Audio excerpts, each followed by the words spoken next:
Vou te mostrar hoje a história da Bia, da Beatriz. Ela era uma frentista, resolveu empreender naquilo que ela amava de verdade. Pintar, fazer unhas, uma esmalteria. E não é que deu certo. Então, de trabalhar com combustível, ela foi para trabalhar com mãos de mulheres. E principalmente com essa ideia de também poder vender os produtos. E tá dando muito certo. Ela emprega pessoas, faz dinheiro, mudou de vida empreendendo no que ama. Vai!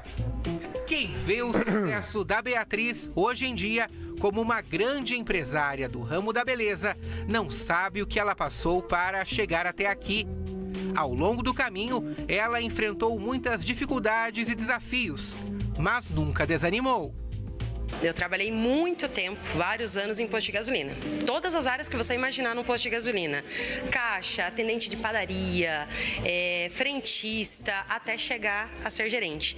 Mas o posto de gasolina te prende muito. E eu tinha 3 filhos pequenos, mãe solteira dos 3 filhos pequenos. E eu queria passar mais tempo com eles. E é isso que eu ficava tentando idealizar na minha cabeça. Ter uma ideia bacana para eu poder passar mais tempo com eles em casa.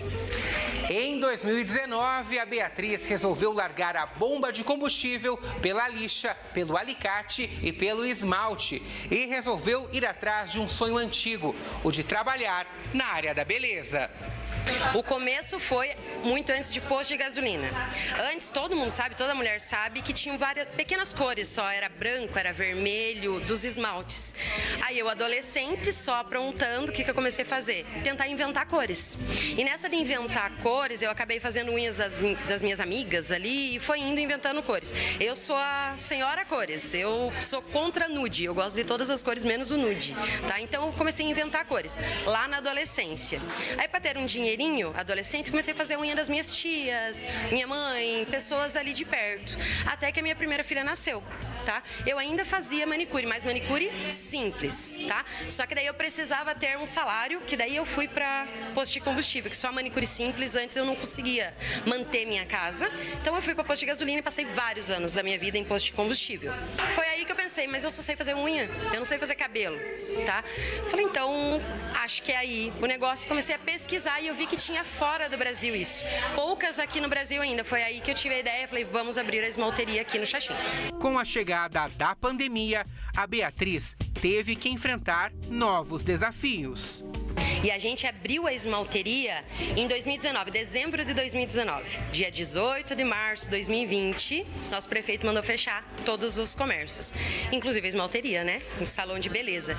Então a gente fechou e foi tentando. A gente atendia simultaneamente, fazendo Rio Grande e aqui em Curitiba, na nossa casa. Quando eu coloquei a esmalteria por assinatura, teve muita cliente que veio, a gente teve muita aceitação das mulheres e foi aí que a gente alavancou e conseguiu pagar a grande maioria das contas nossas ali e estamos até hoje liderando aí com sucesso. Atualmente, a empresária administra uma esmalteria no Xaxim, em Curitiba, e outra em Fazenda Rio Grande.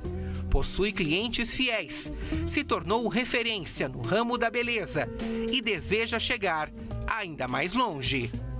O meu sonho é ainda abrir várias unidades da Leide Laude espalhado aí, para ter muito mais mulher que possa viver desse jeito.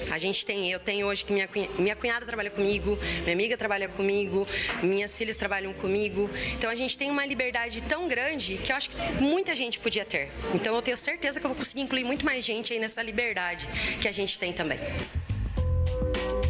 Você vê, né? Uma ideia dela, uma criação, uma criação de necessidade dela que dá certo do jeito que deu. Professor Daniel, pode comentar? Um amigo, tudo bem? Certo? Tudo.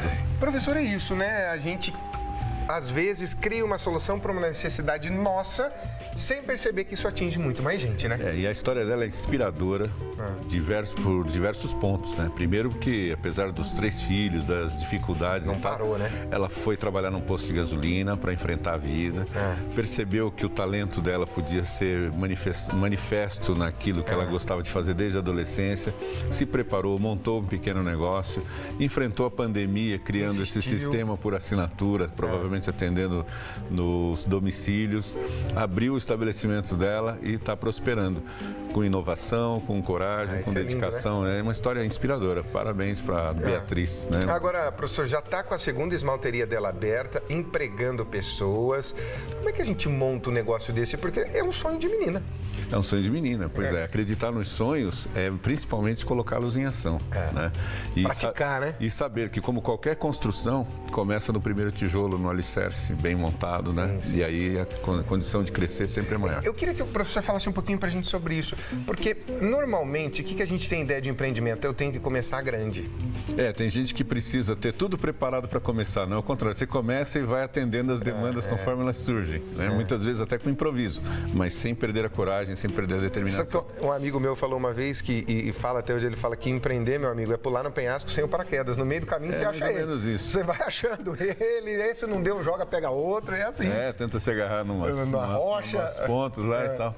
E vai chegar onde você quer, arranhado, mas chega. Tem um amigo que diz que a gente deve fazer o que pode com o que tem e onde está. Né? E eu digo assim, o que tem pode ser inclusive medo. Vai com medo mesmo. Eu queria que você falasse um pouquinho sobre isso, professor, porque a gente confunde muito medo com covardia. Não tem essa, né? Tá com medo, vai com medo mesmo, que a gente não pode ser covarde quando você empreende. Exatamente. Né? E o medo, ele ajuda você a ter alguns filtros que servem para a tua própria segurança. Proteção, medo é proteção. Exatamente, proteção. O medo não é um fator negativo. Agora, não justifique que você não fez as coisas por ter medo. Isso aí é covardia. Eu acho que a covardia está em usar o medo como desculpa para não fazer aquilo que a gente gostaria de fazer.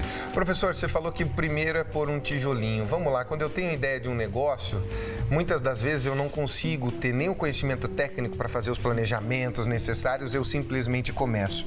Esse é o primeiro tijolinho? Esse pode ser o primeiro tijolinho, mas eu acho que o principal é que ela identificou o mercado. Né? Você identificar, ela foi esperta, né? Você identificar que aquilo que você sabe fazer, gosta de fazer, quer fazer, é uma necessidade para alguém, porque é aí que está a oportunidade. Se você não identifica a necessidade, a possibilidade é sempre menor.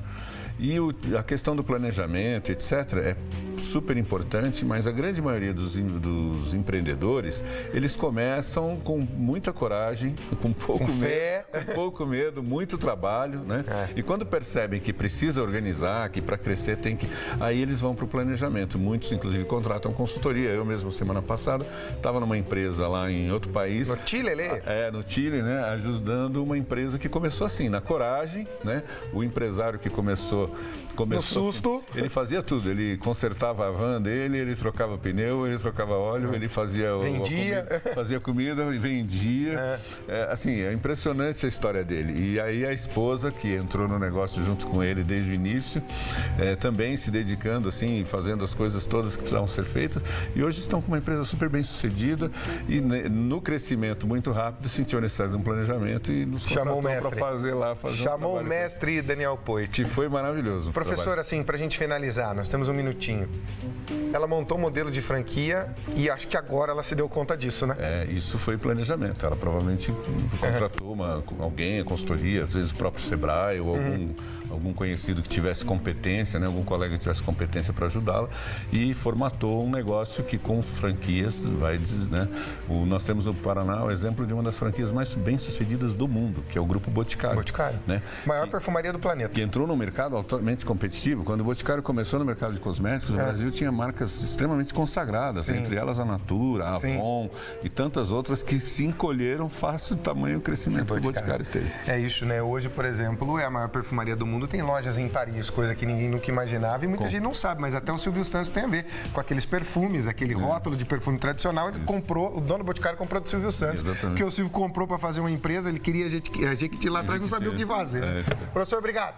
Obrigado, querido. Um abraço. Uma ótima semana que vem. Valeu. Para nós. E a você, muito obrigado pelo carinho da sua audiência. Você viu só histórias emocionantes aqui hoje. Aqui assim, é um programa de chorão. A gente volta amanhã a partir da 1h20 da tarde. Sorte e paz. Tchau. Quem dá uma sugestão?